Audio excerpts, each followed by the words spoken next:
दरगाह हज़रत जमाल शाह जिलानी रहमतुल्लाह अलैह जे मेले में पहिरियों भेरो जानवरनि जी नुमाइश जो बहितरीन प्रोग्राम मुनक़द कयो वियो। डिप्टी डायरेक्टर लाइव स्टॉक शहीद बेनज़ीराबाद जे तरफ़ां जानवरनि जी नुमाइश जो बहितरीन प्रोग्राम रखियो वियो, जंहिंमें मुख़्तलिफ़ क़िस्म जा जानवर पेश कया विया। उन मौक़े ते मुख़्तलिफ़ शौक़ीननि पारां मेहरान टीवी सां पंहिंजा वीचार हिन रीति वंडिया।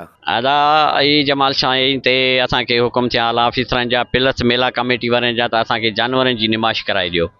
सो चइनि या पंजनि ॾींहंनि जे अंदरि में असांजो जहिड़ो हाल हुयो, अल्हम्दुलिल्लाह असांजा जेके जानवर आया आहिनि उन्हनि में असांजा ऊठ बि आहिनि, घोड़ा बि आहिनि। उन खां पोइ असांजूं जेके मुख़्तलिफ़ क़िस्मनि जूं ॿकरियूं आहिनि, जीअं पटेरी आहे, कामोरी आहे, बरी आहे। असांजो रिढनि जा ॿ क़िस्म आहिनि, ॿोलाही चवंदा आहियूं, ॿी उजणकी बि चवंदा आहिनि, रिछी बि चवंदा आहिनि। उहे असांजो हीअ जेके जानवर आया आहिनि, कुझु टापरी आहिनि। असांजो जहिड़ो हाल आहे पहिरियों दफ़ो इन निमाइश माशाअल्लाह अल्हम्दुलिल्लाह तव्हां पाण ॾिसी सघो था केॾा माण्हू इंजॉय कनि था। तव्हां घोड़नि जी ड्रोड़ ॾिठी, ऊठनि जी डांस ॾिठी। उन खां पोइ सुभाणे असां 10 बजे वरी केविल किट थींदी आहे, असां ॿकरियुनि जी जेका निमाइश जेका वाक चवंदा आहिनि उहो कराईंदासीं ऐं माण्हू बाक़ाइदा इंजॉय कनि पिया। अहिड़े मेले मलाखड़नि में तव्हां पाण ॾिठो आहे त माण्हू केतिरा घणा गॾु थिया आहिनि ऐं सिंध धरती जेकी आहे उहा भाग्यनि जी धरती आहे ऐं शौक़ु रखंदड़नि जी धरती आहे। जॾहिं अहिड़ा शौक़ु वारा हिते जानवर अचनि था त तमामु घणी पब्लिक क्राउड गॾु थिए थो ऐं माण्हू ॾाढो इंजॉय कनि था।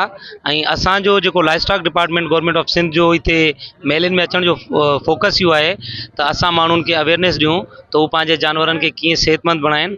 वैक्सीनेशन ऐं जेके ट्रीटमेंट ऐं जेके डीवर्मिंग जा मामलात आहिनि उन्हनि जे बारे में असां अवेयरनेस ॾियूं था। साईं जमाल शाह जो पहिरियों एडिशन आहे हिन मेले जो ऐं असांजो department livestock and fisheries department Sindh जे कल्चर खे हमेशह हर मेले में पाण सां गॾु खणी हलंदो आहे। असांजो कल्चर आहे जानवरनि जी नुमाइश, जेको असांजो डिपार्टमेंट हर मेले में हिते अरेंज करे थो। घोड़नि जी रेस आहे, ऊठनि जो मुक़ाबिलो आहे, उन सां गॾु सूंहं जो मुक़ाबिलो आहे मुख़्तलिफ़ नस्लनि में। उन जे लाइ असांजो डिपार्टमेंट मुख़्तलिफ़ भाॻियुनि सां मिली हिते साहकार सां असां जानवर आंदा आहिनि ऐं हिन मेले खे वधीक बहितर नमूने थियणु खपे। उनजो बुनियादी मक़सदु इहो आहे त असां सुठी नसुलनि जा जानवर भाॻियुनि जे अॻियां, माण्हुनि जे अॻियां, शौक़ीननि जे अॻियां हिते नुमाइश लाइ रखंदा आहियूं, आणींदा आहियूं त जीअं इहो शौक़ु वधे माण्हुनि में। बिल्कुलु बाबा, अॼु असां हिते मेले में मौजूदु आहियूं ऐं हेॾा फैसल डेरीअ जे दावत ते आयल आहियूं, जेको हर साल घोड़नि जी ड्रोड़ कराईंदो आहे। पर हिन दफ़े हुन जेको चौपाए माल जी नुमाइश कराई आहे, उन मां जेके हिते इलाइक़े वासी आहिनि उन्हनि में ॼाण पवंदी, छो त माल वंदू त सभु माण्हू आहिनि, पर उन्हनि खे इहा कान्हे ख़बर त असांखे कहिड़ी जिन्स पालणु घुरिजे जंहिंमां असांखे वधीक फ़ाइदो थिए। त हिते ओड़ियूं जिन्सूं आयूं आहिनि जिन मां असांखे वधीक फ़ाइदो थी सघे थो, उहे माण्हू पालींदा ऐं उन्हनि खे काफ़ी ॼाण मिलंदी। साईं हींअर जमाल शाह जे मेले में पहिरियों चकर जानवरनि जी नुमाइश लॻी आहे। तव्हां ॾिसो था ॿाहिरि केॾो रश आहे ऐं माण्हुनि खे तमामु घणी दिलचस्पी थी थिए ऐं यूनाइटेड नेशन जो इदारो बि इन शइ में असां सां गॾु आहे।